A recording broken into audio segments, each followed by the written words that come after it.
పీపీఎఫ్ఓ head ఆఫీసులో పెండింగ్లో ఉన్న సమస్యను తక్షణం పరిష్కరించాలని ఏపీఎస్ఆర్టీసీ రిటైర్డ్ ఉద్యోగుల సంఘం ఉపాధ్యక్షులు పిఎస్ నారాయణ డిమాండ్ చేశారు. Kakinada RTC depot flyover bridge క్రింద గల ఏపీఎస్ఆర్టీసీ రిటైర్డ్ ఉద్యోగుల సంఘం కార్యాలయంలో సంఘం నెలవారీ సమావేశం జరిగింది. సంఘం ప్రెసిడెంట్ ఐ కొండలరావు అధ్యక్షతన నెలవారీ సమావేశం జరిగింది. సమావేశంలో సంఘం వైస్ ప్రెసిడెంట్ పిఎస్ నారాయణ మాట్లాడుతూ పీపీఎఫ్ఓ రిటైర్డ్ పెన్షన్స్కు సంబంధించి హెడ్ ఆఫీసులో ఉన్న సమస్యను తక్షణం పరిష్కరించాలని డిమాండ్ చేశారు. కార్యక్రమంలో భాగంగా 75 సంవత్సరాలు నిండిన పిఎస్ నారాయణను సభ్యులు పూలమాలలు వేసి జ్ఞాపికను బహుకరించి ఘనంగా సత్కరించారు. ఈ కార్యక్రమంలో general secretary OR Babu, treasurer SS Vasu, depot secretary MS Narayana, సంఘం సభ్యులు పాల్గొన్నారు. అనంతరం ఏర్పాటు చేసిన మజ్జిగ చలివేంద్రంలో సంఘం సభ్యులు పాల్గొని బాటసారులకు మజ్జిగను పంపిణీ చేశారు.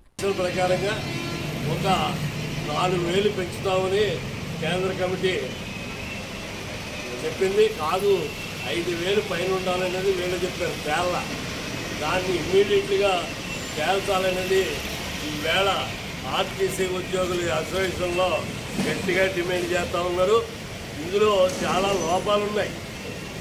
ఈ ఐరాప్షన్ జాయింట్ యాక్షన్ అందులో ప్రథమంగా ఒక లోపం ఎంఎస్ నారాయణని అతన్ని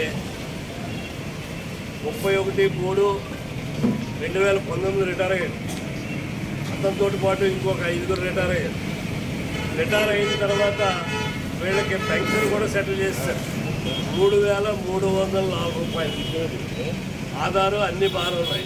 కానీ జాయింట్ ఐరాప్షన్ ఇచ్చిన తర్వాత అది మీరు కరెక్ట్గా ఆధార్ నెంబర్ ఇవ్వలేదని అడగడం ఎంత ఆశాస్పదంగా ఉందో ఈ మేనేజ్మెంటు ఈపీఎఫ్ కమిషనర్స్లో ఆలోచించి అలాంటి కేసులు వెంటనే పరిష్కరించాలి. లేకపోతే ఇలాంటివన్నీ కలిపి సుప్రీంకోర్టు ఉన్నత న్యాయస్థానానికి వేస్తామనేది సమావేశం డిమాండ్ చేస్తుంది.